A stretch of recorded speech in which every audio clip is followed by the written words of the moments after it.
बिस्मिल्लाहिर्रहमानिर्रहीम, अस्सलामुअलैकुम and a very good morning. Espresso में आपको खुश आमदीद कहेंगे। मैं हूँ अरमला और मैं हूँ इमरान हसन। इस उम्मीद और दुआ के साथ कि आप खैरियत से हैं और साथ साथ इस दुआ के साथ कि आज का दिन आपका अच्छा गुजरे। मैं हूँ इमरान हसन।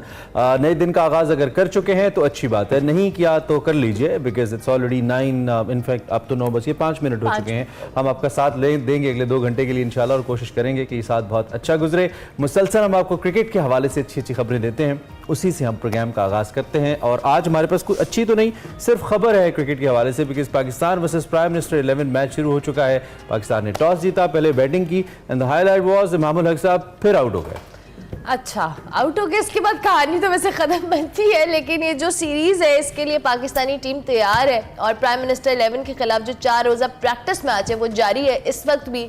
और ओवल में वाहिद 4 रोज़ा मैच की ट्रॉफी की रोनुमाई की गई। दोनों टीम्स के कैप्टन्स ने फोटोशूट भी कराया। कौमी कप्तान जो आपको पता है शान मसूद, उनकी कैप्टनसी में ये टीम जो है ये मैचेस की सीरीज़ खेलने वाली है। और साथ साथ अब्दुल्ला शफीक और इमामुल हक ओपनिंग करेंगे जबकि बाबर आजम नंबर 4 पर खेलेंगे। शान मसूद ने कहा जी कि फाइनल 11 में सरफराज अहमद को मोहम्मद रिजवान पर तरजीह दी जाएगी, जबकि पाकिस्तानी कप्तान ने यह भी कहा कि हमारे पास बॉलिंग में बहुत ऑप्शंस मौजूद हैं लेकिन प्लान्स पर अमल दरामद करना होगा। बिल्कुल, शान साहब ने मजीद ये कहा कि वार्नर के लिए सीरीज जज्बाती होगी, कोशिश करेंगे आखिरी सीरीज में उनके लिए मुख्तलिफ चैलेंजेस लेकर आएँ। दावे तो बहुत सारे हैं लेकिन क्या हम इन दावों पर अमल कर सकते हैं, ये हमारे लिए एक लम्हा फिक्रिया होगा। दूसरी जानिब हमने कल आपको विमेन क्रिकेट टीम के हवाले से खबर दी थी, अच्छी खबरें आ रही हैं। एक मैच हमारा बाकी है, लेट्स सी उसके क्या रिजल्ट्स आते हैं। लेकिन फिल वक्त प्राइम मिनिस्टर 11 के लिए के साथ हमारे जो मैचेस हैं का जो मैच है इनफैक्ट सिंगल मैच है उसके बारे में आपको बता रहे हैं। इससे पहले वैसे रिपोर्टली प्राइम मिनिस्टर ने बुलाया था हमारी टीम को, दावत भी दी, शायद दिया था। सो अच्छी बात है, आई मीन अच्छा एक आगाज होना चाहिए। और लेकिन इमामुल हक के लिए बहरहाल एक लम्हा फिक्रिया जरूर है, जिस तरह की फॉर्म के अंदर वो हैं, क्या फिर उनको प्लेइंग 11 का हिस्सा बनाया जाना चाहिए या नहीं बनाया जाना चाहिए। The kind of form he has, it has serious questions. लेकिन अभी ये चूंकि प्रैक्टिस मैच है तो इस पे हमारे कैप्टन ने कल भी कहा था कि जी हम उम्मीद करते हैं कि प्रैक्टिस हमारी अच्छी हो जाएगी। अब ये प्रैक्टिस अच्छी होती है या नहीं होती और आगे सीरीज के अंदर टीम कैसे परफॉर्म करती है तो आने वाला वक्त ही बताएगा। वैसे जब हमारी वर्ल्ड कप के प्रैक्टिस मैचेस चल रहे थे और हम ऑस्ट्रेलिया से एक मैच हारे थे प्रैक्टिस मैच शुरू में, तो उस वक्त भी जब हमने तनकीद की थी लोगों ने कहा था ये प्रैक्टिस मैच है, क्यों आप इतनी तनकीद कर रहे हैं। और फिर उसके बाद क्या हुआ आपने देखा, ऑस्ट्रेलिया ने हमारे साथ वर्ल्ड कप के अंदर क्या किया, जो वर्ल्ड कप के अपने मैचेस थे उनके अंदर फिर क्या हुआ। तो practice match is a practice match but certainly आपकी जो फॉर्म है, आपका जो बॉडी लैंग्वेज है वो तो पता चलता है ना। सो प्लेयर्स कम से कम इस तरह की गेम जरूर करें कि ऑस्ट्रेलिया जहनी तौर पर या नफसियाती तौर पर इतना ईजी ना ले पाकिस्तान की टीम को आने वाले मैचेस के अंदर, ये बड़ा इंपॉर्टेंट है। बल देखते हैं जब 14 तारीख को पर्थ में हम खेलेंगे तो हम कैसा खेल रहे हैं। ड्रॉप इन पिच है, माहौल मुख्तलिफ है, पर्थ में मुख्तलिफ होगा। अच्छा, दूसरी जानिब एक प्रैक्टिस मैच वो भी होता है जो सियासतदान है वो आवाम के साथ खेलते हैं। अब हम उस पर बात करते हैं। आपको पता है उस प्रैक्टिस मैच की बात करना बहुत जरूरी है क्योंकि उस सारी प्रैक्टिस का हिस्सा हम लोग भी हैं। बात करते हैं इंतखाबात की आज की बड़ी खबर में।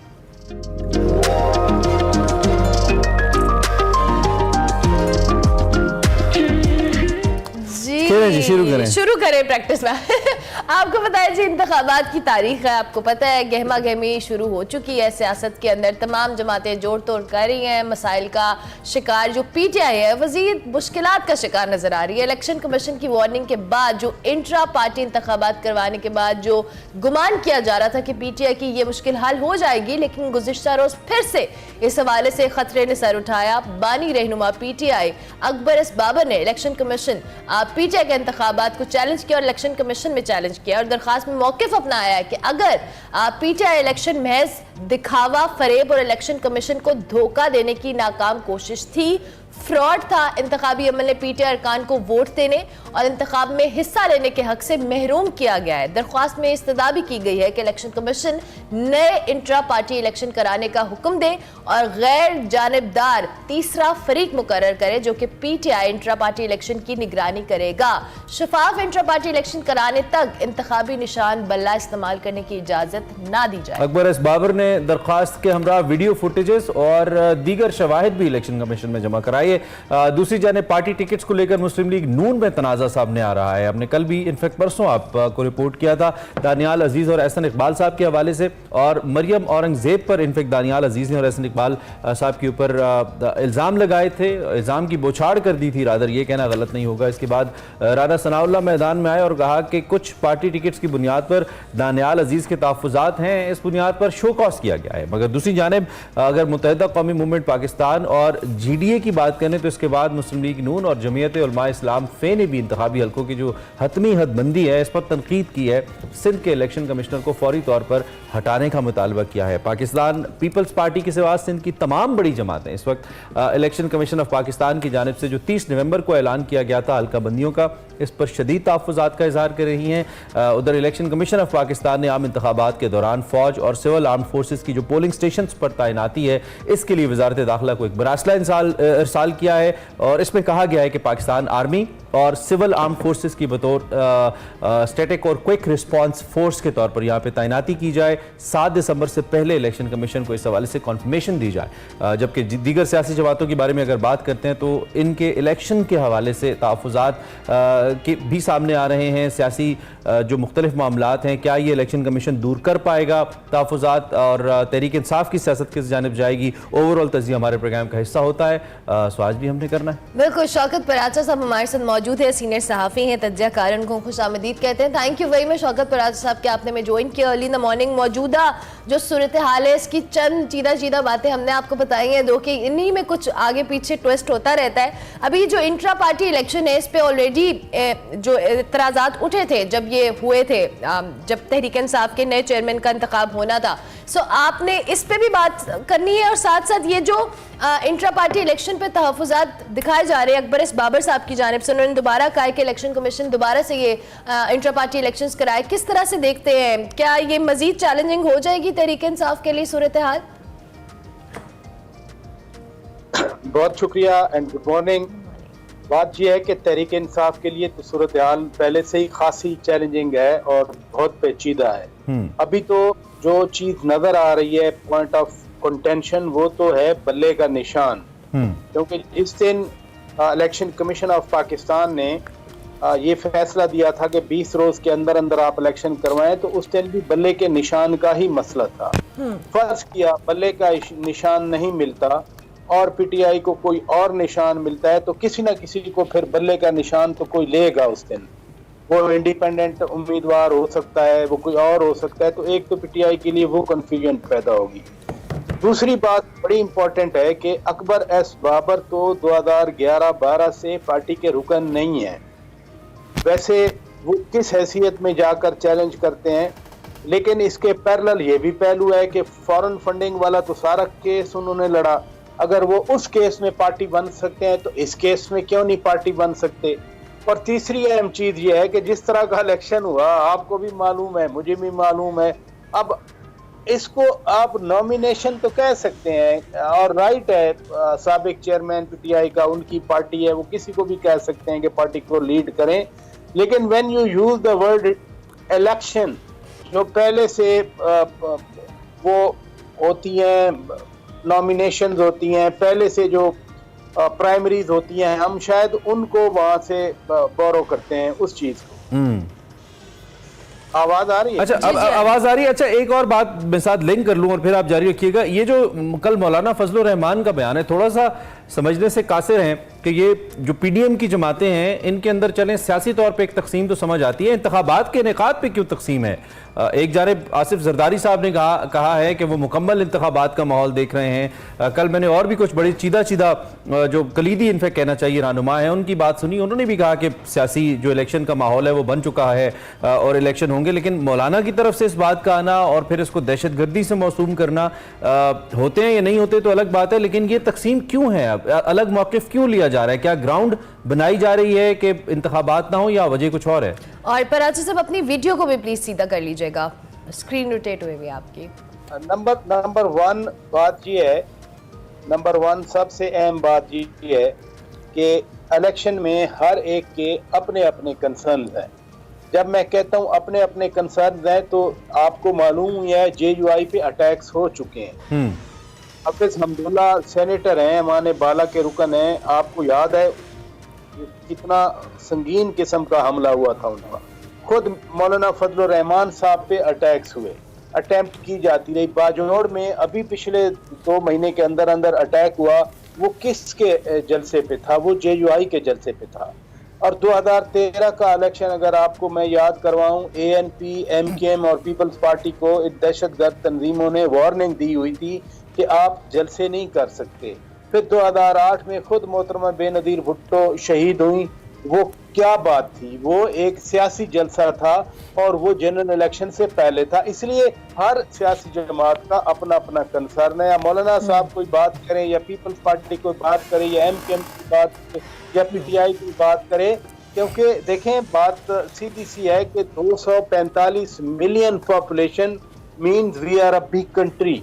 हम चाइना और इंडिया को तो कहते हैं बड़े ममालिक हैं, वो हैं, लेकिन उनसे हट के अगर देखा जाए तो फिर जो बाकी दीगर बड़े ममालिक, 5वें 6ठे नंबर पे हम हैं दुनिया में। तो इस बिगर चंक ऑफ पॉपुलेशन में बहुत सारे मसाइल हैं, और उन मसाइल में जिसको जो मसला दरपेश है वो उसकी तरफ निशानदेही करता है। लेकिन अच्छी बात है, कल 17 अरब 40 करोड़ रुपए और इलेक्शन कमीशन को मिल गए।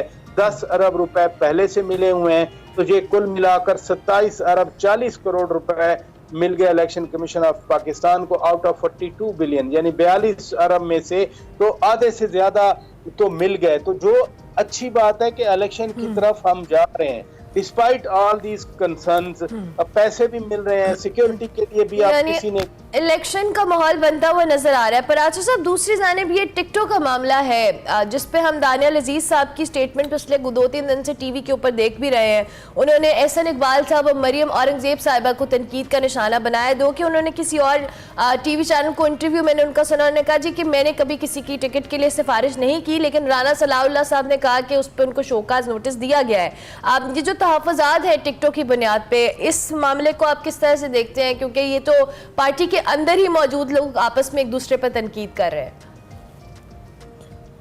जब हम कहते हैं कि हम जमहूरियत और पार्लिमानी डेमोक्रेसी के लिए आगे बढ़ रहे हैं, तो ऐसी आवाजें आती रहती हैं। लेकिन आपस की बात है, आपने 4 नाम लिए, एहसन इकबाल साहब, मरियम औरंगजेब साहब, राना सनाउल्लाह साहब और मौसूफ जो है वो दानियाल अजीज साहब। अब कोई कंपैरिजन नहीं बनता। जो अपनी पार्टी के लिए जिन लोगों ने कुर्बानियां दी हैं, जिनमें 3 पहले ना, एहसन इकबाल साहब, मरियम औरंगजेब साहिबा और राना सनाउल्लाह, इनका क्या कंपैरिजन है दानियाल अजीज के साथ? जब ये लोग जनरल परवेज मुशर्रफ के हाथों ख्वार हो रहे थे, दानियाल अजीज तो वहाँ उनके साथ बैठे हुए थे, उनकी बैंड वैगन में, और ये फिर बाद में NRB नेशनल रिकंस्ट्रक्शन ब्यूरो के चेयरमैन भी बने। कुर्बानियां देने वाले जो लोग हैं नून लीग में, वो आपको नजर आ रहे हैं। और इधर उधर से अगर कोई उड़कर बटेरा आ जाए, पता नहीं अगली मंजिल उसकी क्या होती है, तो कोई कंपैरिजन नहीं है। मैं तो इन चीजों को इस एंगल से देखता हूँ, इस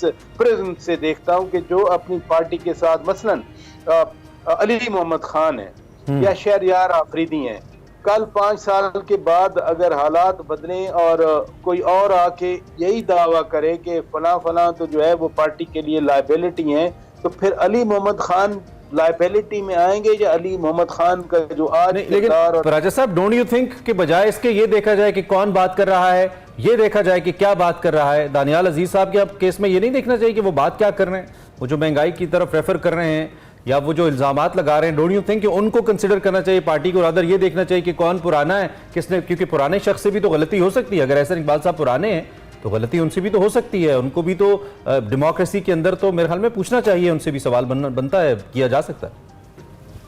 ये जब महंगाई थी, लोग चीख रहे थे, उस वक्त दानियाल साहब कहाँ थे?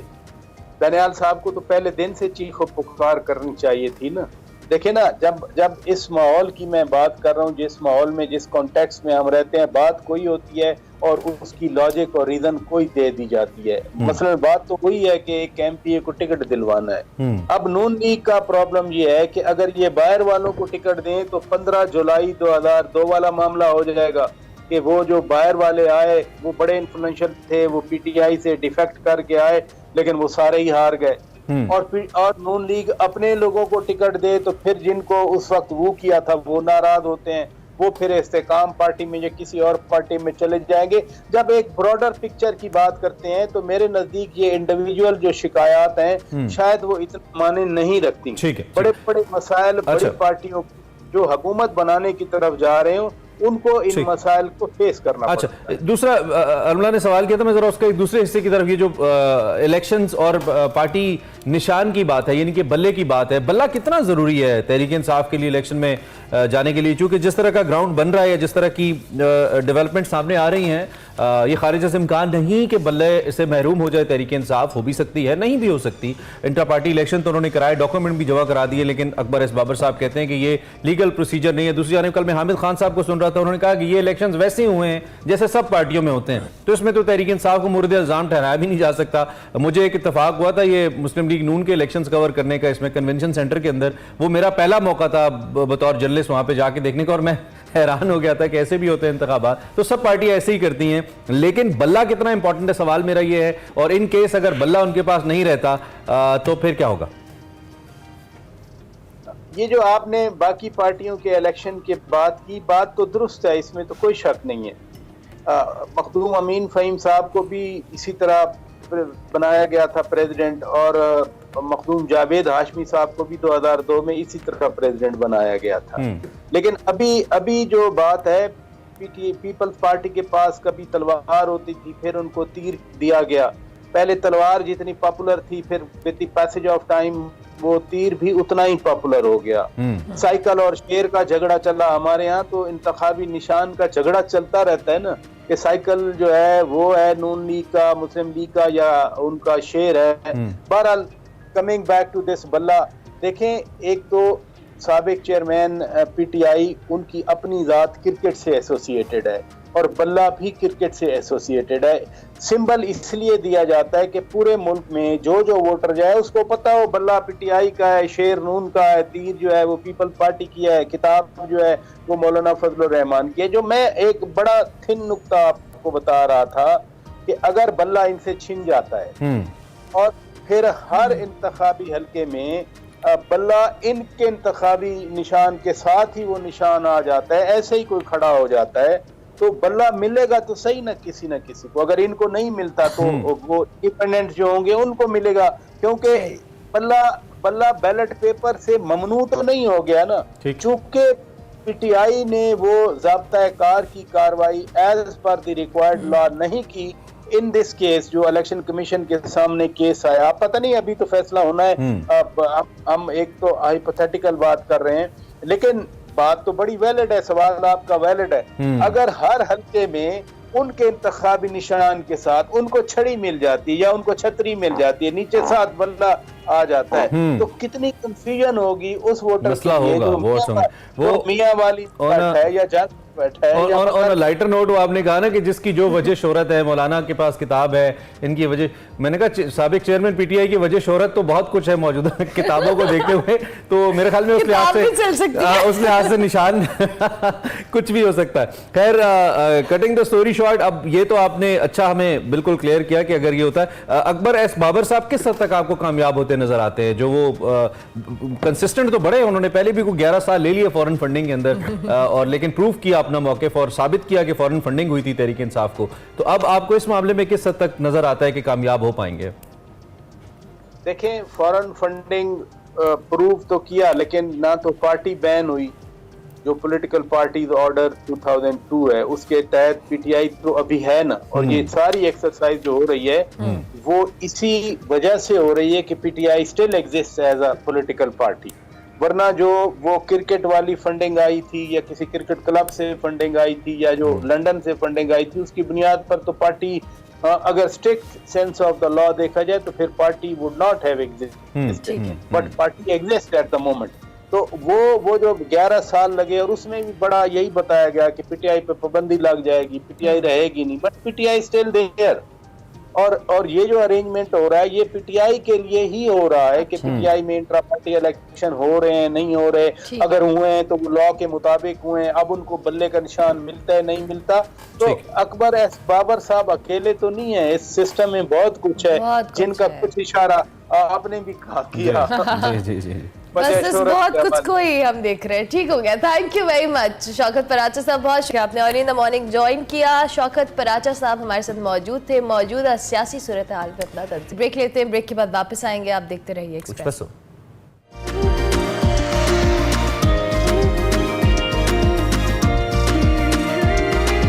Welcome back to Expresso. Break के बाद वापस आ गए। अब आपकी मुलाकात एक्सप्रेसो हीरो से करवाते हैं। हम बात करें जी डॉक्टर आलिया हैदर से, जिन्होंने आलमी सतह पर पाकिस्तान का नाम रोशन किया है। दुबई में होने वाले कॉप का जो माहौलियाती इजलास है, उसमें डॉक्टर आलिया हैदर की खिदमात के एतराफ में उन्हें front line climate health award से नवाजा गया। इस अवार्ड के लिए जी नामजद अफराद में अगर बात की जाए तो फिलीपीन से डॉक्टर टेफ्रेट, जबकि पाकिस्तान से डॉक्टर आलिया हैदर और लीबिया से इब्राहिम डुफानी शामिल थे।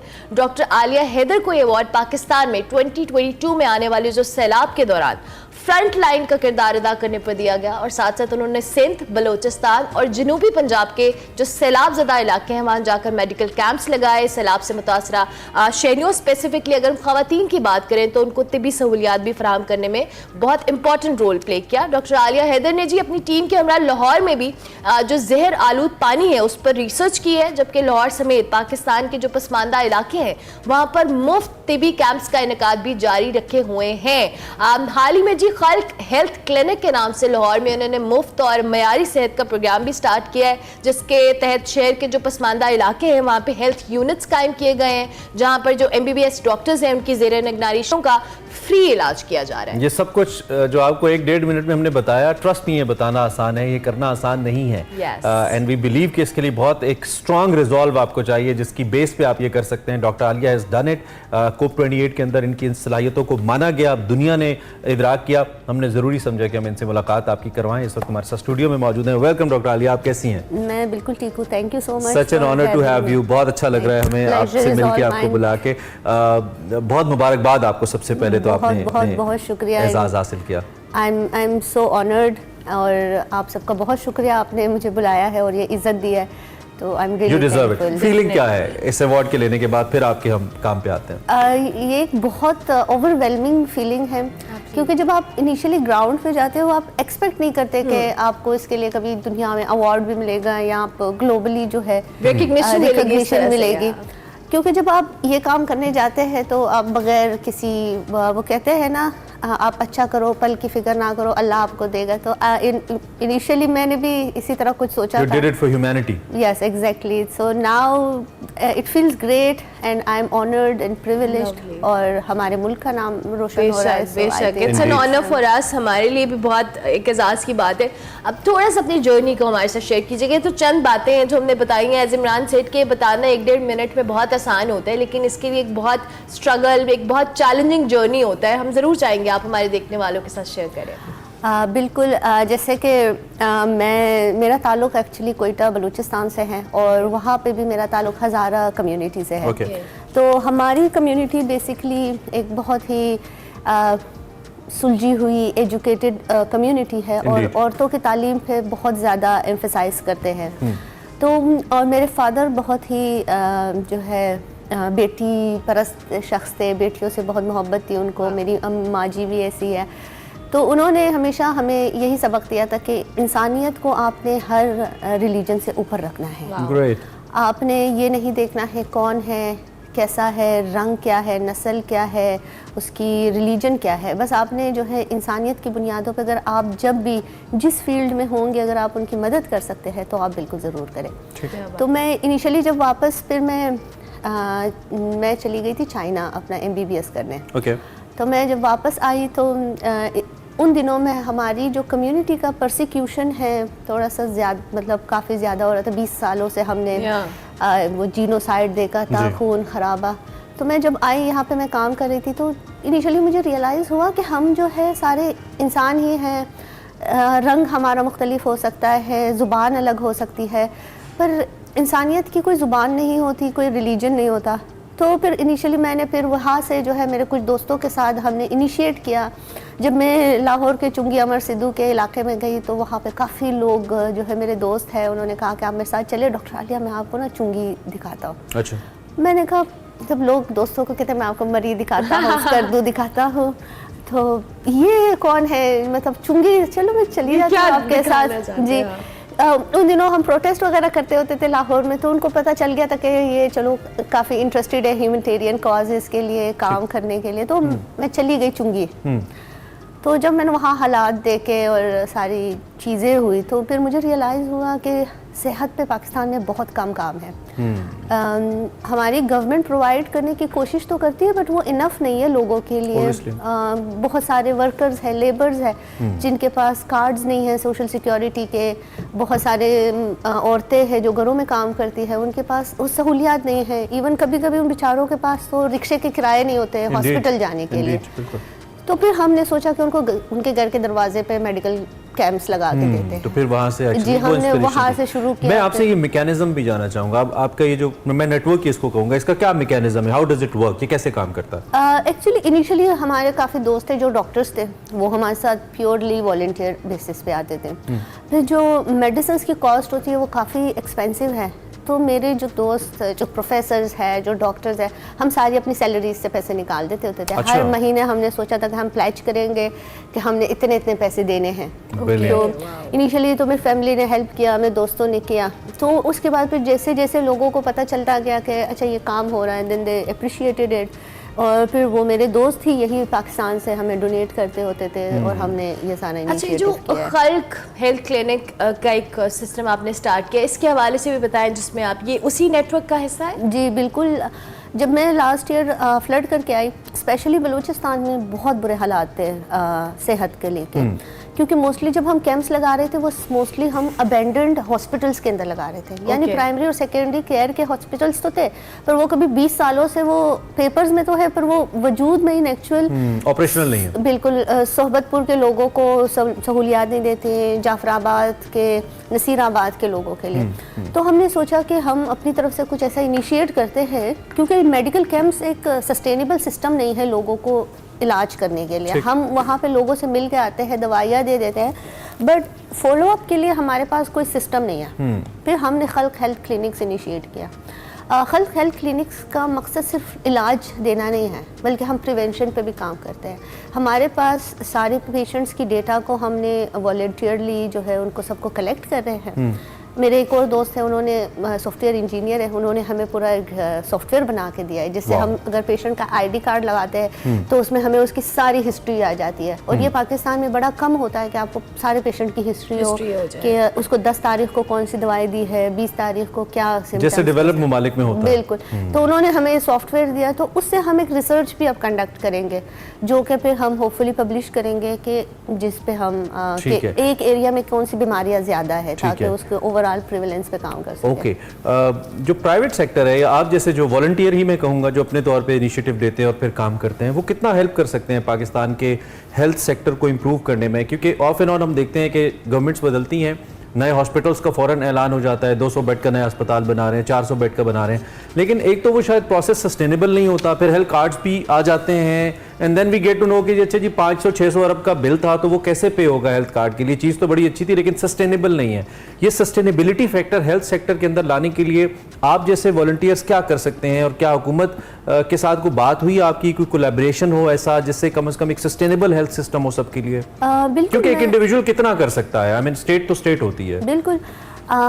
मैं एक्सपेक्ट करती हूँ कि हमारे साथ स्टेट के इदारे जो है मिल के जो है हमारे साथ एटलीस्ट जो हम पुराने होते थे ना BHQs और RHUs, तो उनको वापस दोबारा से अगर वो सस्टेनेबली दोबारा से करेंगे ना, शुरू करेंगे, तो कभी खल्क हेल्थ क्लिनिक की ज़रूरत नहीं पड़ेगी। तो क्योंकि गवर्नमेंट की तरफ से जो ये छोटे इनिशिएटिव्स पहले होते थे, अब वो नहीं होते। अब जैसे हमारा पहला क्लिनिक है कच्चा जेल रोड पे है, लोकेटेड है, तो वो बिल्कुल जनरल हॉस्पिटल के बैक साइड पे है, पर पेशेंट प्रेफर करते हैं कि वो हमारे पास है।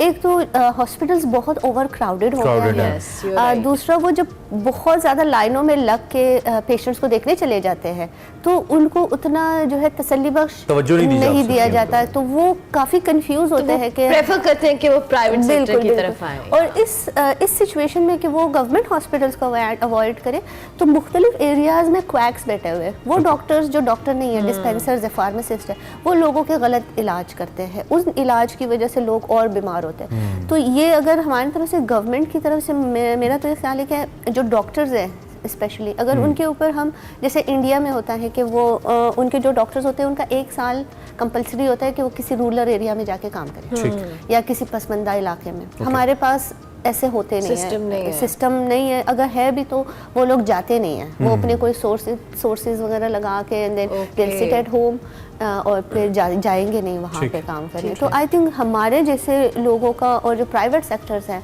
आई थिंक उनको डेफिनेटली इस तरह की चीज़ों पे इन्वेस्ट करना चाहिए। और क्योंकि जब तक हमारा सेहत का निज़ाम बेहतर नहीं होगा तो हम आगे किसी और पे काम कैसे नहीं करेंगे। Exactly. बुनियादी चीज़ है, बिल्कुल। Health sector should be improve. अच्छा, अभी हम खवातीन की सेहत के हवाले से बात करते थे, जब सैलाब से मुतासरा इलाके थे और हमने देखा भी था कि जब ये सैलाब आया तो बहुत सारी खवातीन, स्पेशली प्रेग्नेंट खवातीन, बहुत ज़्यादा सफ़र किया। हेल्थ सेक्टर में खवातीन जो रूरल एरियाज़ के, आप जहाँ पसमानदा इलाकों की बात कर रही हैं, कंडीशन आप किस तरह की देख रही हैं खवातीन की जो हेल्थ वाइज है, और ऑब्वियसली उस पर मज़ीद कितना स्टेट पे भी रिस्पॉन्सिबिलिटी बनती है कि खवातीन की सेहत को प्रायोरिटाइज़ किया जाए, और सेकेंडली आपका जो अपना एक नेटवर्क है उसके हवाले से भी बताएं। जो रूरल एरियाज़ में इस टाइम खवातीन हैं वो एक्सट्रीमली मालनरिश्ड है, आयरन डेफिशिएंसी, एनीमिया के बहुत सारे केसेस हैं। और जब मैंने फ्लड में देखा था कि तो बलूचिस्तान और चारसदा में बहुत सारे ऐसे खवातीन थे, और जो वो खवातीन जो बहुत ज़्यादा टिब्बी कमरानी से भी आगे के जो एरियाज़ है ना जनूबी पंजाब में, राजनपुर और फाजिलपुर पहले थोड़ा बेहतर है, पर अगर हम डेरा इस्माइल खान वाले डायरेक्शन में जाए तो वहाँ पे मिट्टे वाला गांव आता है, और यहाँ पे मैंने सारे कैंप्स किए हुए,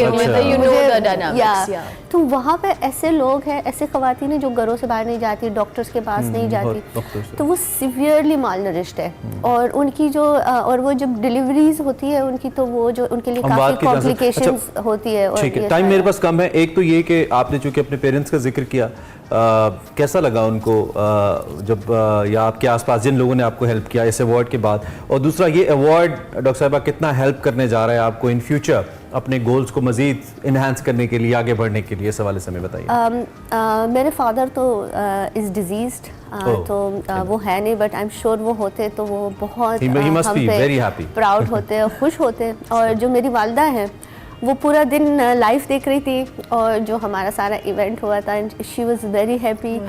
she is a very less expressive lady, वो थोड़ा बहुत कम एक्सप्रेस करती है, but as soon as I came back और मैं उनसे बात हुई है तो she started crying and then she was like कि कभी कभी आप उम्मीद नहीं करते कि आपके बच्चे कहाँ जाएंगे, और आप लोग इतने जल्दी जो है बड़े हो गए हैं। तो काफ़ी मेरे लिए भी ऑनर की बात है, क्योंकि एक तो मेरा ताल्लुक बलूचिस्तान से है जहाँ पे वैसे ही ख़वातीन के लिए अपॉर्चुनिटीज़ कम है, फिर दूसरा और आपके ताल्लुक एक ऐसी कम्युनिटी से है जो हमेशा मार्जिनलाइज्ड रही है। तो वो सारी चीज़ों का आप जब ओवर पावर करके कैसे स्टेज पे जाते हैं और अपने इनिशिएटिव्स को आगे रखते हैं, I think that really matters. That matters a lot. Thank you very much, Dr. Alia. It was loving you. We are so proud of you, and it was an honor कि आप हमारे show का हिस्सा बनी और आपके बहुत सारे लोगों ने आपको सुना, आपकी अच्छी बातें सुनी और आपके अच्छे काम के हवाले से देखा। Thank you so much. I would just like to add one thing कि हमें क्लाइमेट चेंज और सेहत को बहुत साथ में देखना चाहिए, क्योंकि what I think कि इस बार कॉप में भी काफ़ी ये डिस्कस हुआ है कि क्लाइमेट चेंज जो है, क्लाइमेट जस्टिस को अगर हम करेंगे तो वो जो है हेल्थ क्राइसिस है। Very important. टाइम हमारा कम है, लेकिन हम किसी और नशिस्त में जरूर इंशाल्लाह इस पे भी डिटेल्स बात करेंगे। डॉक्टर आलिया हमारे साथ मौजूद थी और एक्सप्रेसो हीरो हम एक ब्रेक लेके बाद दोबारा ज्वाइन करते हैं।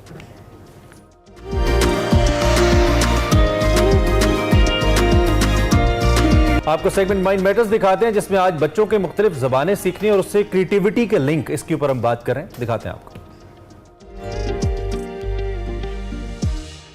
अस्सलाम वालेकुम नाज़रीन, मैं हूं वकार अहमद और आप देख रहे हैं माइंड मैटर्स। बात करेंगे आज एक अहम मौजू पर। मौजू ये है कि अगर आपके बच्चे 2 ज़ुबानें बोलते हैं, यानी बायलिंगुअल हैं, या 2 लिसानी हैं, या मल्टीलिंगुअल हैं, यानी कसीर लिसानी हैं, ज़्यादा ज़ुबानें बोलते हैं, वो ज़्यादा ज़ुबानें सीख रहे हैं, तो इसके क्या नफ्सियाती असरात होते हैं। यानी कोई भी फ़र्द जो है वो अगर एक से ज़्यादा ज़ुबानें बोलता है तो इसकी नफ्सियाती असरात या उसकी ज़हनत पर क्या असरात मुरतब होते हैं। क्या एक से ज़्यादा ज़ुबानें सीखनी चाहिए या नहीं सीखनी चाहिए, एक ज़ुबान ही काफ़ी होती है, या एक से ज़्यादा ज़ुबानें जो है उनका कोई फ़ायदा है या नुकसान है, इस पर बात करेंगे। इस पर एक जो बहुत ही इंटरेस्टिंग चीज़ है वो ये है कि जो पहली लैंग्वेज होती है, ये जो पहली ज़ुबान होती है, ये जिसको हम मादरी ज़ुबान कहते हैं, उसके जो कनेक्शन है वो इमोशनल ज़्यादा होता है, और जो दूसरी ज़ुबान है उसका जो कनेक्शन है वो रैशनल या अक्ली ज़्यादा होता है। इसके हवाले से जो नफ्सियात ने तहकीक की है तो मालूम ये हुआ कि वो बुनियादी तौर पे, क्योंकि वो घर की ज़ुबान होती है और वो आपके घर के अंदर जो आपके वालिदैन हैं या आपके बहन भाई हैं उनके साथ इंटरेक्शन की ज़ुबान होती है, तो उसमें आपका जो इमोशनल, और जिस तरह आपको मालूम है कि बच्चा जो है वो मुकम्मल तौर पे एक इमोशनल बीइंग होता है, तो वो जो इमोशनल सिग्नलिंग है या जो एक जज्बाती ज़ुबान है वो पहली ज़ुबान ठहरती है। जब भी आपने जज्बात का इजहार करना है या गुस्से का इजहार करना है या एक अचानक कोई जज्बाती इजहार का मामला है, तो वो आप हमेशा पहली ज़ुबान इस्तेमाल करेंगे। और जब भी कोई आर्गूमेंट्स का या दलाइल का मामला हो तो फिर आप वो दूसरी ज़ुबान ज़्यादा इस्तेमाल करते हैं। उसकी वजह यह है कि जो दूसरी ज़ुबान है ये ज़्यादातर स्कूल में सिखाई जाती है, एक ऐसे सेटअप में सिखाई जाती है जहाँ पे किताबें पढ़ाई जा रही होती हैं, दलाइल सिखाए जा रहे होते हैं, मैथमेटिक्स पढ़ाया जा रहा होता है। तो उस वक्त जब भी आप रैशनल होते हैं, जब भी आप अकली होते हैं, जब भी आप अकली दलाइल देने में आते हैं तो आप दूसरी ज़ुबान इस्तेमाल करते हैं। लेकिन जब आप इमोशनल होते हैं, जिस तरह के आपको याद है कि मुश्ताक अहमद यूसुफी साहब ने एक बड़ी खूबसूरत बात की थी कि गाली और गिनती जो है वो अमूमी तौर पर इंसान उसी ज़ुबान में, यानी आपकी अपनी मादरी ज़ुबान में देता है। तो इस तरह, लेकिन अब हमारा जो सवाल है वो ये है कि क्या एक से ज़्यादा ज़ुबानें सीखना फ़ायदेमंद है या नुकसानदेह है। इस हवाले से 2007 की एक स्टडी है जो कि टोरंटो में एलन बैलोस्टॉक की एक स्टडी है जो कि 12 जनवरी 2007 को न्यू साइंटिस्ट का जरीदा है उसमें शाया हुई। और ये जो जरीदा है जिसमें ये स्टडी शाया हुई, इस स्टडी ने हमें ये बताया कि जो डिमेंशिया है वो, या यानी जो जिस तरह आप यादाश्त मुतासर होनी शुरू हो जाती है, यादाश्त के हवाले से एक डिसऑर्डर है, तो ये जो बीमारी है ये बायलिंगुअल लोगों में 4.5 साल उसका डिले था। यानी जो लोग एक ज़ुबान बोलते थे उनके मुकाबले में जो एक से ज़्यादा ज़ुबानें बोलते थे उनमें ये बीमारी 4.5 साल देर से आई। तो न्यू साइंटिस्ट की ये जो स्टडी थी ये बारल चश्मकुशा थी और इसने न्यूरोलॉजी और साइकोलॉजी के हवाले से तहकीक के कई और दरवाजे खोल दिए और हमें मालूम हुआ कि कॉग्निटिव रिजर्व एक ऐसी चीज़ है जो कि उन लोगों में ज़्यादा होता है जो कि एक से ज़्यादा ज़ुबानें बोलते हैं। अब एक से ज़्यादा ज़ुबानें बोलने की न्यूरो के हवाले से अपने दलाइल हैं, लेकिन जो साइकोलॉजी के हवाले से जो दलाइल अगर हम देखें तो वो बहुत ज़्यादा हैं और ये बहुत ही बेनिफिशियल है, बहुत ही ज़बरदस्त किस्म की चीज़ है अगर आप एक से ज़्यादा ज़ुबानें बोलते हैं। और उसकी वजह ये भी है क्योंकि लैंग्वेज जो है वो बहुत ही कम्प्लेक्स फिनोमेना है, बहुत ही कम्प्लेक्सिटी है इसमें, और जितनी ज़्यादा कम्प्लेक्सिटी आती है उतना कॉग्निटिव रिजर्व जो है वो आपका बढ़ता है। तो इस कोरिलेशनिंग की वजह से वो जो डिमेंशिया है उसका उसमें एक डिले आता है। अब यहाँ पे एक सवाल पैदा होता है कि नई ज़ुबान सीखने के लिए कौन सी उम्र जो है वो सबसे बेहतरीन होती है। इसके वाले से सबसे बेहतरीन उम्र तो यकीनी डेवलपमेंटल स्टेजेस हैं। जब आप बच्चा है वो बहुत जल्दी से ज़ुबानें सीखता है। उसकी वजह यह है कि वो जो 86 जो 100 बिलियन न्यूरॉन्स हैं उनके दरमियान में कनेक्शंस डेवलप हो रहे होते हैं, सिनेप्सेस डेवलप हो रहे होते हैं और वो 300 ट्रिलियन सिनेप्सेस जो हैं, ये कनेक्शंस जो हैं उन्हें डेवलप होना होता है, जिसकी वजह से ये बेहतरीन उम्र होती है एक या एक से ज़्यादा ज़ुबानें सीखने के लिए। बट लेटर ऑन भी आप सीख सकते हैं, गो कि आपके क्योंकि वो कनेक्शंस डेवलप हो चुके होते हैं तो उनको मॉडिफाई करना होता है। जब वो मॉडिफाई करना होता है तो ये एक बड़ी दिक्कत होती है। आपको मालूम है कि कोई भी लेटर ऑन जो एज में नई ज़ुबान सीखना जो है वो काफ़ी उसमें दिक्कत होती है, लेकिन जितनी दिक्कत होती है उतना बड़ा रिवॉर्ड भी होता है। यानी कहने का मतलब ये है कि ये बिल्कुल भी नहीं सोचना चाहिए कि आपने एक से ज़्यादा कोई और ज़ुबान सीखनी है तो उसके लिए जो बेहतरीन उम्र है वो डेवलपमेंटल स्टेजेस हैं और उनसे क्योंकि अब आप निकल आए हैं तो अब आप सीख नहीं सकते। अब अगर आप सीखेंगे तो इसका रिवॉर्ड कहीं बढ़ के होगा और वो रिवॉर्ड ये होगा कि आप जो एग्जिस्टिंग नेटवर्क है न्यूरॉन्स का, उसको जब आप चैलेंज करते हैं, उसको जब आप मॉडिफाई करते हैं तो यकीनन ये एक मुश्किल होती है, लेकिन इसका रिवॉर्ड भी बहुत ही ज़बरदस्त होता है और ये प्रोफेसर ली भी कहते हैं। दूसरा एक और जो साइकोलॉजी के वाले से हम देखें तो जब भी आप एक से ज़्यादा ज़ुबान सीखते हैं तो मेरा ख्याल है कि इससे ओवरव्यू इफेक्ट में इजाफा होता है, इसमें आपकी वुसअत नज़री में इजाफा होता है, आप दूसरों के पर्सपेक्टिव में सोचने की एक सलाहियत हासिल करते हैं। अगर आप अपनी एक ज़ुबान का लतीफ़ा और उसको क्रैक करना जानते हैं तो ठीक है। Welcome back to Expresso program के दूसरे हिस्से में आपको खुशामदीद कहेंगे। अब आपको दिखाएंगे हमारा सेगमेंट फ्लैग्स, जिसमें इटालियन एम्बेसी के अंदर एक फैशन शो का इनेकाद किया गया। उस फैशन शो का अहवाल बता रही हैं सना हुमायूं सेगमेंट फ्लैग्स में।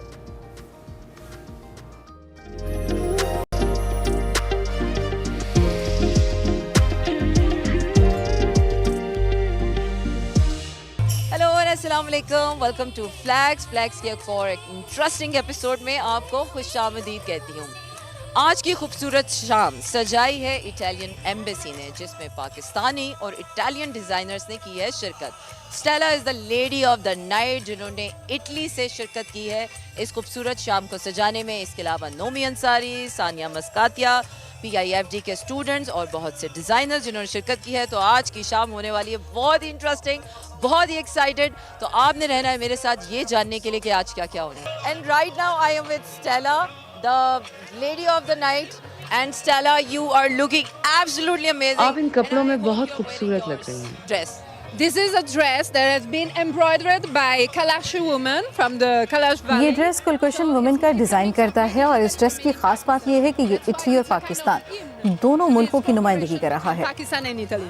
Wow fantastic. स्टेला, आप चौथी बार पाकिस्तान आई हैं। अगर हम फैशन की बात करें तो इटली पूरी दुनिया में अपने फैशन सेंस की वजह से पहचाना जाता है। इसी तरह पाकिस्तान अपनी रंगारंग सकाफत की वजह से जाना जाता है। आपको यहाँ सबसे खास बात क्या लगती है? Traditional, cultural. So how was the experience, and every time what catches you here? Thanks to one of the, I think, most important Pakistani flag, someone who's now one of my very good friend. Pakistan women football team की player करिश्मा अली मेरी बहुत अच्छी दोस्त हैं। जब उन्होंने यहाँ मुझे लोकल कल्चर में इंट्रोड्यूस किया, तब से ही मैं पाकिस्तान और यहाँ रहने वाले लोगों की फ़ैन हो चुकी हूँ। हुंजा वैली और कैलाश का पहनना ओढ़ना और यहाँ का टेक्सटाइल आर्ट बिल्कुल इटली जैसा ही है। मैं आपकी मुलाकात अपनी दोस्त करिश्मा अली से करवाती हूँ। And I also would like to introduce my friend, Karishma Ali. She's also a designer, or she's a part of it? She's a football player. Oh wow, football player. What's your name? Karishma. Karishma, that's fantastic. Which team are you playing? I play for several teams. Like Pakistan, Highlanders, बहुत सारे. Oh my God. So how is the जबरदस्त। experience? आपकी दोस्त Stella ने तो आज की ये शब हसीन बना Steal the. the night tonight. Of course, and I think the only person who has brought me to the fashion world जी is बिल्कुल, Stella. स्टेला ने ही मुझे फैशन की दुनिया में इंट्रोड्यूस करवाया। मुझे इनके डिज़ाइन बहुत पसंद है। इन्होंने फैशन को लेकर मेरी सोच ही तब्दील कर दी। Style, and she changed that perspective for me. So I love it. I love to be here. Support. And I think that's the यही that's तो एक डिजाइनर की खास बात होती the है। designer. Thank you for putting up such a beautiful. Thank you for having me, and see you soon. और इस वक्त मैं मौजूद हूँ PIFT के स्टूडेंट्स के साथ। फ्रेशर ने अपना पहला शो पुटअप किया है, एंड आई थिंक इन्होंने सबको हैरान कर दिया। मैं तो बहुत अमेज हूँ। तो हम स्टार्टिंग विद द गाय कि उन्होंने हैरान कर दिया कि ऐसा कोई ड्रेस बना सकता है वैसे दुनिया। What's your name? My name is Atib Kamboh. क्या सोच के वो ड्रेस बनाया था? मेरी जो कलेक्शन थी वो इंस्पायर्ड थी अफ़गानी कूची नोमैड से। तो नोमैडिज़म, न्यू डिजिटल नोमैडिज़म, उसको मैं स्टडी कर रहा था। उसके बाद जो अफ़गानिस्तान में और जनरल जो पावर और पॉलिटिकल इम्बैलेंस है उस पर कमेंट करने के लिए मैंने पोस्ट मॉडर्न अप्रोच के साथ काम किया। फैंटास्टिक। इतना तो हमने सोचा भी नहीं था कि तुमने इतनी लंबी कहानी इसकी वजह थी। मुझे तो ऐसे लगा कि कोई AI का कॉन्सेप्ट तुमने दिखाने की कोशिश की है, एंड आई थॉट कि यार क्या जनरेशन है AI बता रही है। So what's your name? Assalamu alaikum. My name is Fatima and my theme was on aurora lights.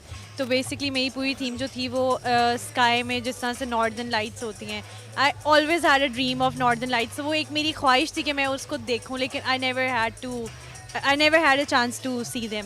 तो वो बस मुझे एक बचपन से एक जो बंदे को बहुत ज़्यादा एक चीज़ का क्रेज़ नहीं होता, तो I use to have that imaginary drawings, और फिर मैंने उन इमेजिनरी ड्राइंग्स को लेके अपना आगे फर्दर थीसिस को ग्रीन ड्रेस, आई रिमेंबर, या exactly. yeah. Okay, what's your name? Hi, my name is Abdullah Munawwar and my thesis was related to my affiliation with my grandmother.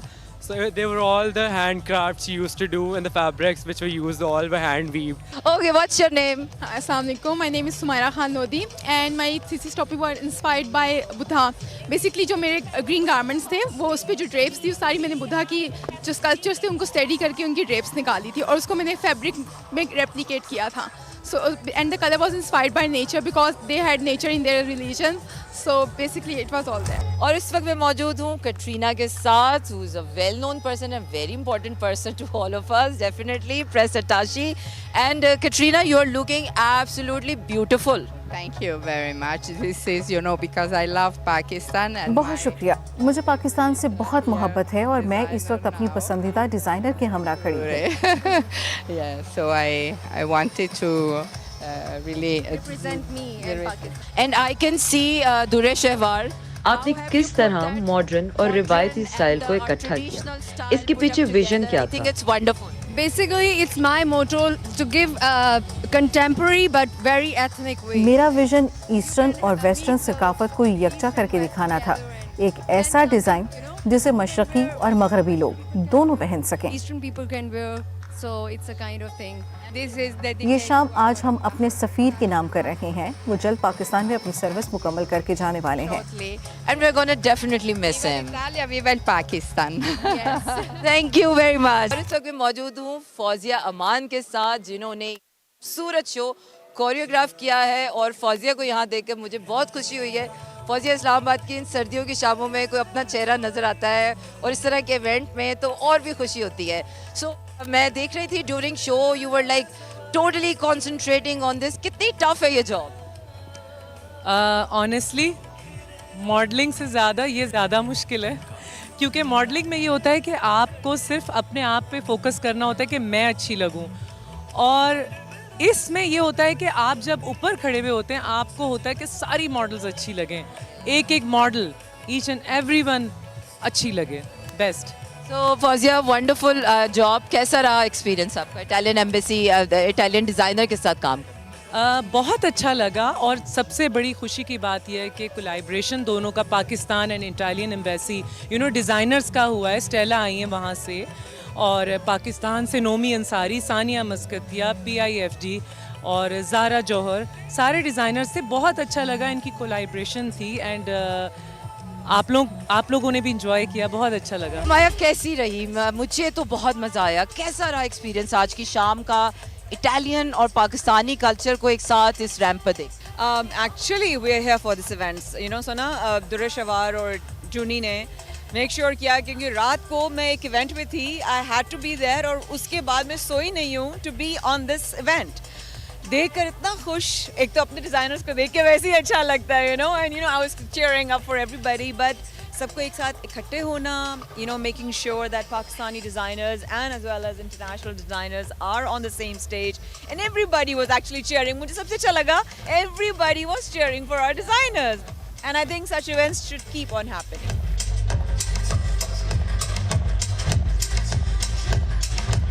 और इस वक्त मैं मौजूद हूँ इटालियन एम्बेसडर के साथ, definitely the man of the evening with a beautiful smile. जनाब सफ़ीर, इस खूबसूरत इवेंट के इनेकाद पर आप मुबारकबाद के मुस्तहिक हैं। सकाफती सरगर्मियों को प्रमोट करने के लिए आप हमेशा कोशा रहते हैं। Thank you so much.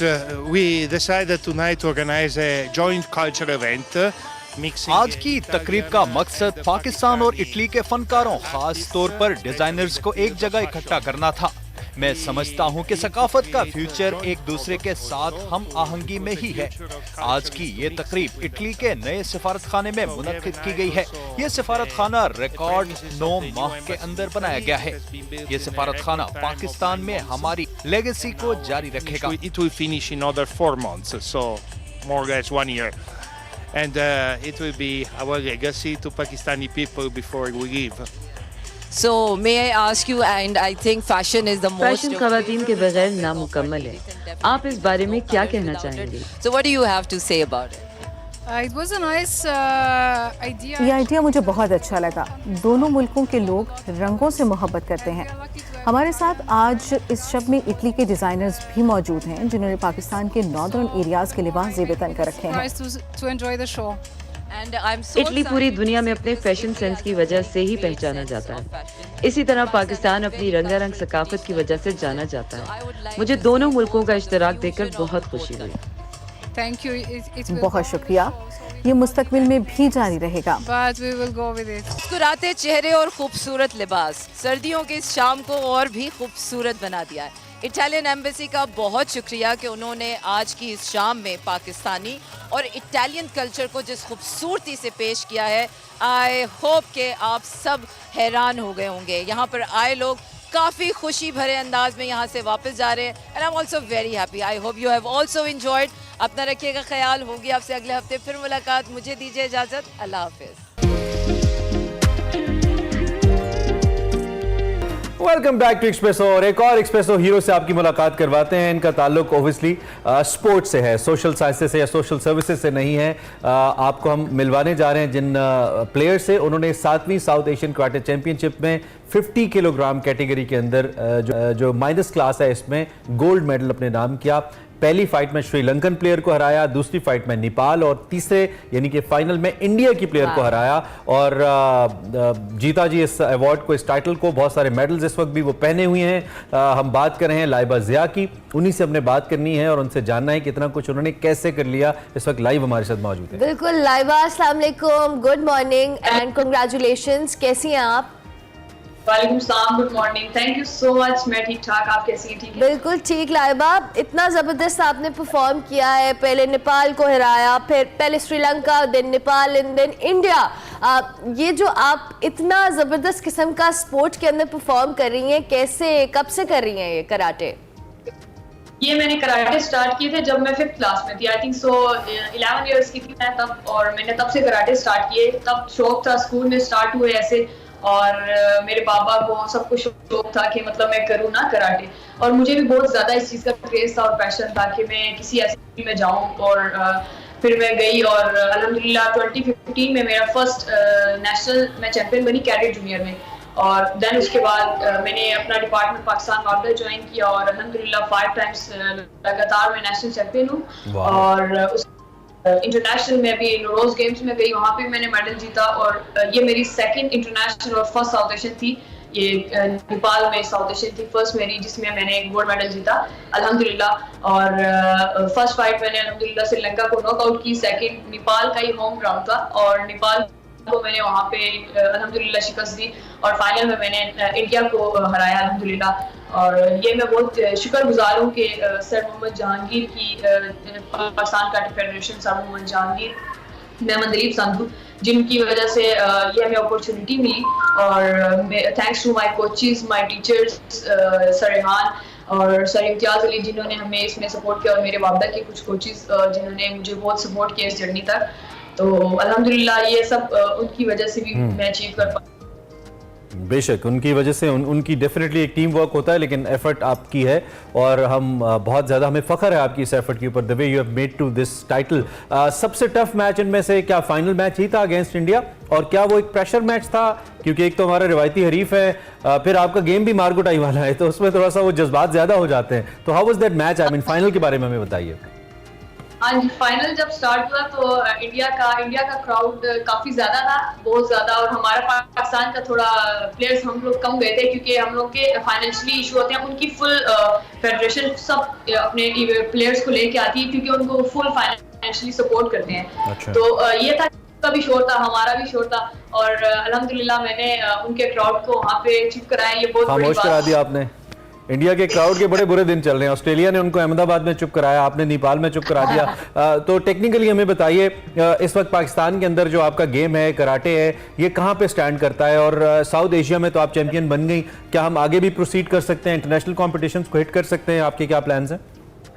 Yes, मेरे यही प्लान्स हैं कि अगर हमें PSB जो पाकिस्तान स्पोर्ट्स बोर्ड है, वो अगर हमारे कैंप्स लगाते रहे, हमारे प्लेयर्स को फाइनेंशियली सपोर्ट करते रहे, रैंकिंग इवेंट्स हमारे होते हैं, प्रीमियर लीग्स होती हैं, उनमें हमें भेजते रहे, और हम लोग में टैलेंट, हम लोग अल्हम्दुलिल्लाह बहुत आगे जा सकते हैं। और मेरा आगे यही प्लान है कि मैं वर्ल्ड चैंपियनशिप, आगे जो ओलंपिक्स आ रहे हैं, एशियन आ रहे हैं, उसमें हम लोग क्वालिफाई कर सकें। और उसके लिए हम लोग को सपोर्ट चाहिए, जो कि हम चाहते हैं कि जैसे क्रिकेटर्स को दिया जाता है, हम चाहते हैं कि वैसे ही हमारे कैंप्स लगाए हमें सपोर्ट करें। नहीं, डेफिनेटली आपको सपोर्ट किया जाए तो आप बहुत ज़बरदस्त परफॉर्म कर सकते हैं, जैसे आपने खुद किया। अभी आप लाइबा ये बताएं कि अभी जितने कॉम्पिटिशन्स में आप पार्टिसिपेट करते हो या आप ट्रेनिंग करते हो, इसके कैंप्स लगते हैं या आप अपने ओन पे करते हो? कोई प्राइवेट जगह है जहाँ पे आप इस तरह की प्रैक्टिस करते हो? कि हमारे जब भी इंटरनेशनल इवेंट्स होते हैं तो हमारे कैंप्स लगते हैं, बट इस बार ये हुआ कि इस बार हमारा साउथ एशियन से पहले कोई कैंप नहीं लगा, लेकिन जस्ट हम लोग को हमारी जो फेडरेशन है उनकी बदौलत हमें 7 to 8 डेज का जस्ट कैंप लगा था। और बाकी मैं अपने क्लब में ट्रेनिंग करी थी, और 7 to 8 डेज का जस्ट कैंप लगा था, बट उससे इतना खास वो होता नहीं है।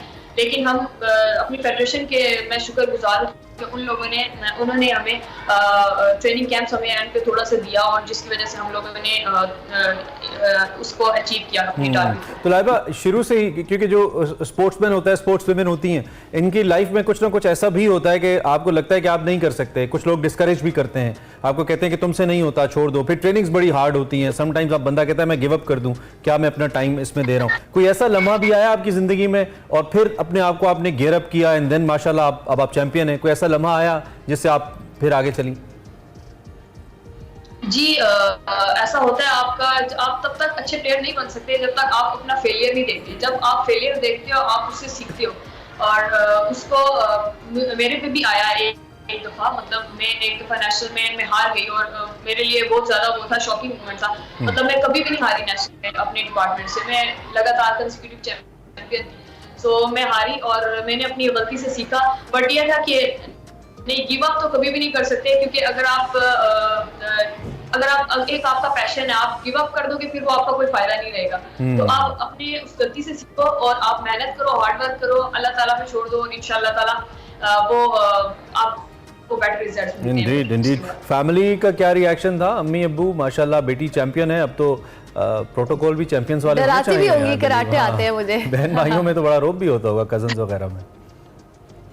जी फैमिली तो मेरी बहुत ज्यादा खुश थी। फैमिली मेरे पेरेंट्स, मेरे घर वाले, रिलेटिव सब बहुत ज्यादा खुश थे और बहुत ज्यादा उनको खुशी हुई कि मतलब एक डिफरेंट फीलिंग थी ये मेरे लिए। First international south Asian championship थी और ये काफी बड़ा इवेंट है। इसमें एशियन गेम्स की मेडलिस्ट जिनमें हमने नेपाल के जो प्लेयर्स थे उनको हराया, नेपाल के एशियन गेम्स के मेडलिस्ट थे। मेरी जिससे फाइट हुई नेपाल की प्लेयर, वो कॉमनवेल्थ की ब्रोंज मेडलिस्ट है, उनको मैंने हराया था। और ये मेरे बड़ी मोमेंट तो कोई नहीं हो सकती कि मैंने इतने मतलब बड़े प्लेयर्स को हराया और अल्हम्दुलिल्लाह मैंने ये टाइटल अपने नाम।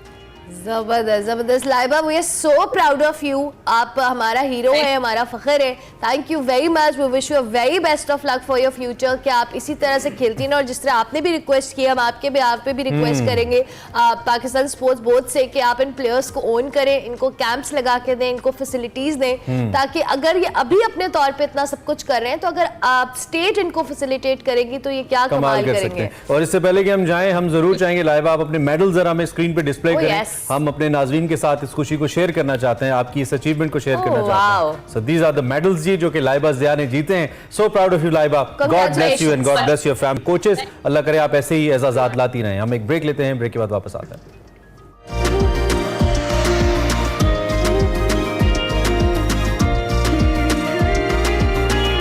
Welcome back to Expresso. वक्त हुआ चाहता है कुछ मौसीकी की बात करने का, इनफेक्ट मौसीकी आपको सुनाने का। आज हमारे साथ जो शख्सियत मौजूद हैं, इनका नाम उस्ताद शहजाद अली खान साहब है और ख़ुसूसियत इनकी ये है कि ये मारूफ जो क्लासिकी मौसीकी का घराना है शाम 84 उससे इनका ताल्लुक़ है।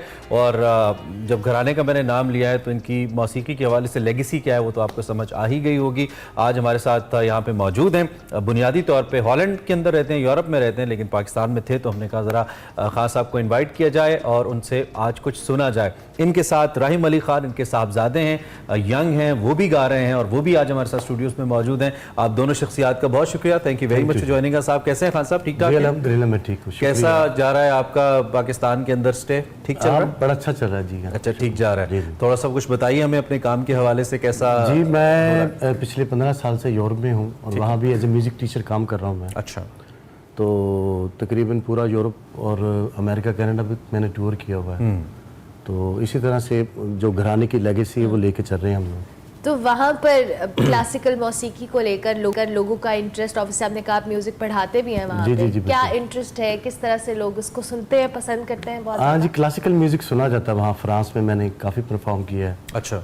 यूरोप में तकरीबन काफ़ी लोग इसको पसंद करते हैं क्योंकि इसमें मेडिटेशन भी है क्लासिकल म्यूजिक। बिल्कुल। तो इस तरह से जो तो इसमें लाजमी नहीं है कि आपका ताल्लुक बरे-सगीर पाक भारत से है, आप किसी भी रीजन या खित्ते में हैं तो आपको क्लासिकल म्यूजिक अपील करता है। जी जी, वो तो जाहिर है, वो हमें घर से मिला है तो जाहिर है वो तो।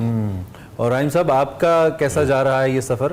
ताज़ा लगता है शुरू हुआ है, आप बताइए कुछ।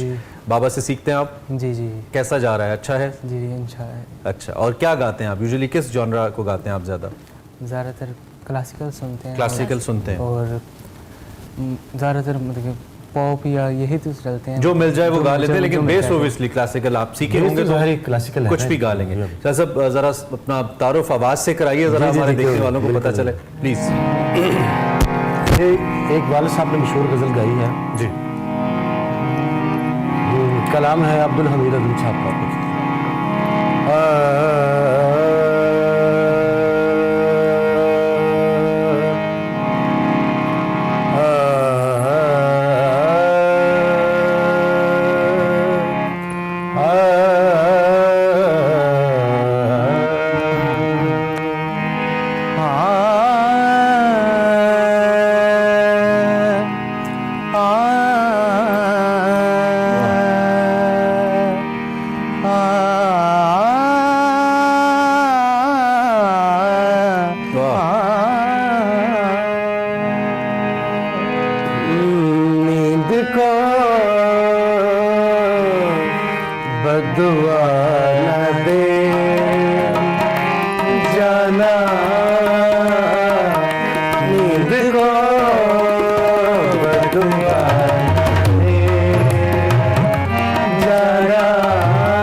Great great great. और गज़ल ही ज़्यादा लोग फरमाइश करते होंगे जब आप इवेंट्स में परफॉर्म करते हैं? जी, मैं क्लासिकल से लेके ठुमरी, गज़ल, सभी जो कैटेगरी है। क्या रुझान है आजकल यूथ के अंदर क्लासिकल मौसीकी को लेकर? लोग सीखना चाहते हैं? क्लासिकल म्यूज़िक का तो बहुत कम है रुझान। आजकल तो ज़्यादा पॉप ही सुना जा रहा है, आपको पता ही। लेकिन आजकल सूफी म्यूजिक भी बहुत सुना जा रहा है। लेकिन पिछले कुछ अरसे में हमने नोटिस किया कि जो मौसीकी बन रही है, म्यूजिक बन रहा है, उसके अंदर ही जो सुर का रुझान है दोबारा से ये बहुत ज्यादा ये आ रहा है, देखा गया है। फिर से क्लासिकल म्यूजिक को जो है ना, वो भी प्रमोशन मेरी, जैसे कोक स्टूडियो है या दूसरे जो चीज़ें आजकल चैनल पे आ रही हैं, तो उसमें मुझे लग रहा है कि कुछ क्लासिकल लोग सुनना चाह रहे हैं। ठीक है, तो राइम साहब जो बाबा गवाते हैं वही गाते हैं आप, या कभी अपनी मर्जी से भी कहते हैं कि नहीं मुझे ये गाना है? जो बाबा भी कहते हैं साथ में कुछ अपनी भी होती है। मतलब चले, हम चाहेंगे क्योंकि वक्त है हमारे पास, इतना मजा हमें आ रहा है, तो हम कुछ और सुने आपसे। जी, एक और गजल मैं पेश करूंगा। जरूर जरूर जरूर।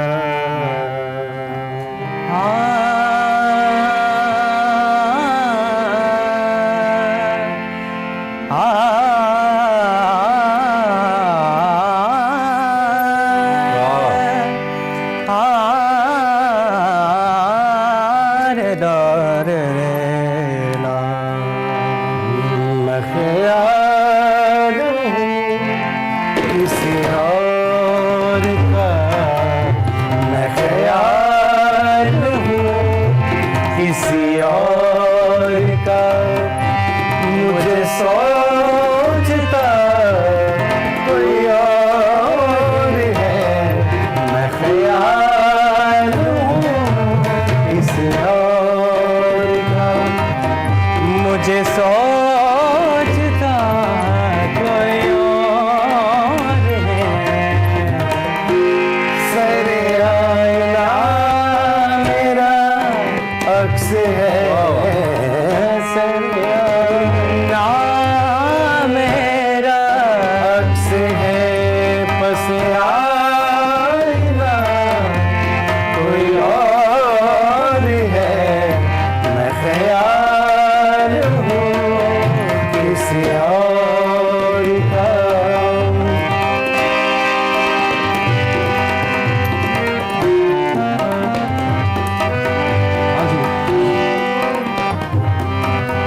मैं किसी के दस्ते तलब में हूँ तो किसी के हर्फ दुआ में हूँ, मैं किसी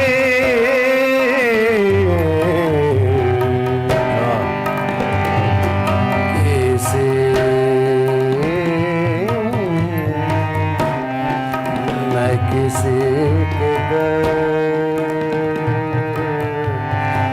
मैं किसी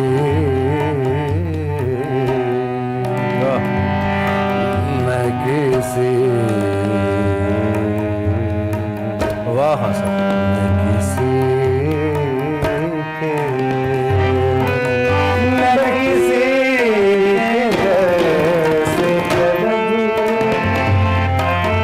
तो किसी के हर पे दुआ में हूँ, मैं नसीब हूँ किसी और का, मैं नसीब हूँ किसी और का, मुझे मांगता कोई और है, मैं ख्याल हूँ किसी और का, मुझे सोचता कोई और है, सरे आईना मेरा अक्स है,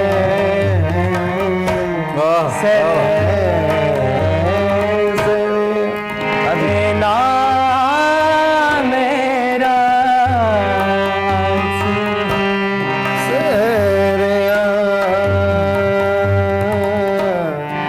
सरे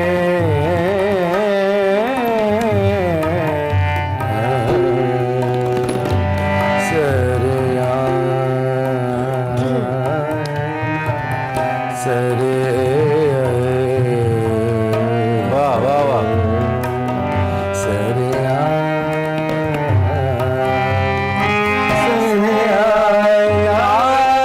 मेरा अक्स है, बस आईना कोई और है, मैं ख्याल हूँ किसी और का।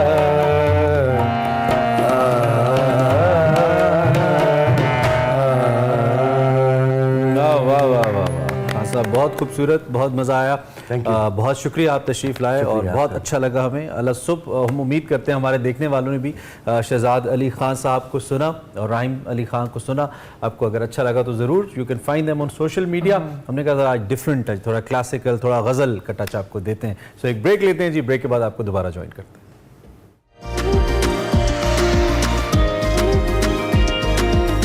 Welcome back. प्रोग्राम का आखिरी हिस्सा है और वंस अगेन एक खिराज तहसीन हमने पेश करना है अपनी कवालियों के जरिए पाकिस्तान का नाम दुनिया भर में रोशन करने वाले, इनफैक्ट कवाली के फन को दुनिया भर में पहुंचाने वाले शोरा फाक कवाल अजीज मियां कवाल साहब का जिक्र हम कर रहे हैं। उनके मद्दाह आज उनको उनकी 23वीं बरसी मना रहे हैं। बुलंद आवाज और मुनफरिद अंदाज रखने वाले अजीज मियां ने शाह ईरान के सामने शानदार परफॉर्मेंस देकर गोल्ड मेडल अपने नाम। मरहूम अजीज मियां कवाल को फन कवाली में गराकद खिदमात पर हुकूमत पाकिस्तान ने सदारती अवार्ड से भी नवाजा। आज उनकी बरसी मनाई जा रही है। हम अजीज मियां कवाल के दर्जात की बुलंदी के लिए दुआ गो हैं, अल्लाह उन्हें गरीक़ रहमत करे। इसके साथ ही प्रोग्राम इख्तिताम को पहुंचा। आपसे मुलाकात होगी कल। अपना फीडबैक दीजिएगा। अल्लाह हाफ़िज़।